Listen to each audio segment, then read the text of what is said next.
அவர் சகோதரி பல்லவியை பற்றி சொன்னார். உண்மைதான். அவர் சொன்னார் 7-8 மாத கர்ப்பிணி, அவங்கள போய் நீ போய் ஓட்டு கேட்க சொல்ற, என்னென்ன இது அப்படின்னாரு. அந்த சகோதரி சொன்ன ஒரே வார்த்தை, நான் அவர் சொன்னது போல் என் குழந்தையோடு நான் போய் ஓட்டு கேட்டு கண்டிப்பாக என் குழந்தை பிறக்கும்போது நீங்கள் முதலமைச்சராக இருப்பீங்கன்னு சொன்னாங்க. அதே மாதிரி நடந்தது. ஏனென்று சொன்னால் தளபதியோடைய பாட்டு சத்தம் கேட்டாலே தாய்மார்கள் வயிற்றில் இருக்கிற குழந்தைங்க டான்ஸ் ஆடுன்னுட்டுன்னு சொல்லுவாங்க. உள்ளார ஆடு பார்த்தீங்கன்னா உண்மையாகவே நான் சொல்கிறேங்க, இந்த மாதிரியான ஒரு முதலமைச்சர் நமக்கு யாருக்குமே கிடைக்க மாட்டார். நமக்கு உண்மையாகவே கிடைத்திருக்கிறார். பெருமைக்கோசம் நான் சொல்லலை. ஒரு அமைதியானவர், மக்களுக்கு என்ன செய்யணும், எந்த ஒரு துறையிலும் தவறு நடக்காமல் பார்த்து கொள்ளுங்கள் என்று தான் எங்களுக்கு அறிவுரை சொல்லக்கூடிய ஒரு தலைவர் எங்கள் தலைவர் தளபதி. ஆகவே நாங்கள் உங்களுக்கு சேவை செய்ய வந்திருக்கிறோம்.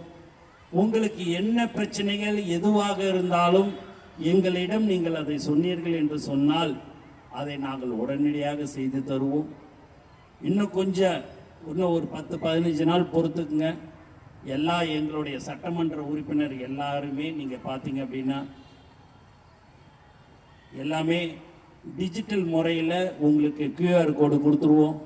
அதில் ஏதாவது நீங்கள் புகாரை தெரிவிக்கணும் அப்படின்னா அது எங்களுக்கு உடனடியாக தெரிய வரும். உடனடியாக நாங்கள் அதை சரி செய்து விடுவோம் என்பதை நாங்கள் தெரிவித்துக் கொள்கிறோம்.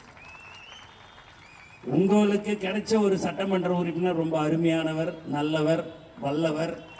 100 சீட்டில் 60 சீட்டு கொடுத்துட்டாரு. நான் அடுத்து 60 சீட்டு கொடுத்துட்டாரு, இன்னும் 40 சீட்டு இருக்குதுன்னு நான் யோசிச்சுனே இருந்தேன். என் டி நகர் தொகுதியில் இருக்கிறவங்க எடுத்துன்னு போய் அந்த 40 சீட்டையும் போயிட்டு நான் ஃபில்லப் பண்ணிடணும். ஏன்னா அண்ணா நீ தானே, நான் 60 பேர் தானே, நீ 100 சொன்ன இல்லைண்ணே, 60 கொடுத்துட்டு மீதி 40 இருக்குதுல்ல, என் டி நகர் தொகுதி கொடுங்கன்னு சொல்லிட்டு நான் எப்படியாவது எங்கள் அண்ணங்கிட்ட பேசி நான் வாங்கிடுவேன்.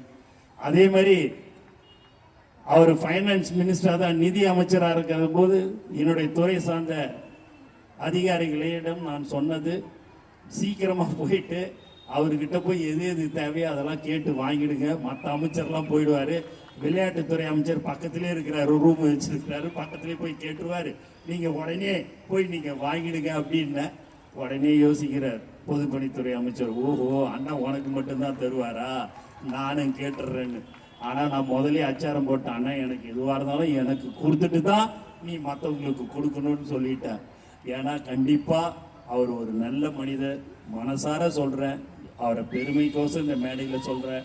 நீங்கள் எல்லாருமே கொடுத்து வைத்தவர்கள் தான்.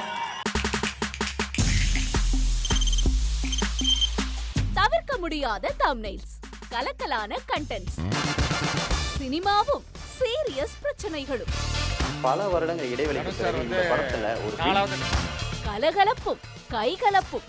Me too, love you. Thank you so much. அவருக்கு மாஸ் ஏத்துறது இல்ல, போயிட்டே தான் இருக்காரே தவிர பிரேக்கே இல்லாமல் பிரேக்கிங் நியூஸ் சொல்லும் தந்தி டிவி ஆப்.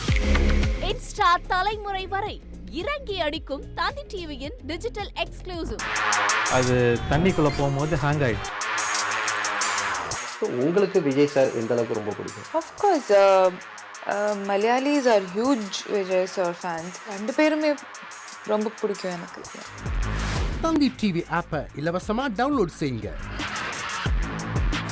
ஃபாலோ பண்ணுங்க, சப்ஸ்கிரைப் பண்ணுங்க, என்ஜாய் பண்ணுங்க.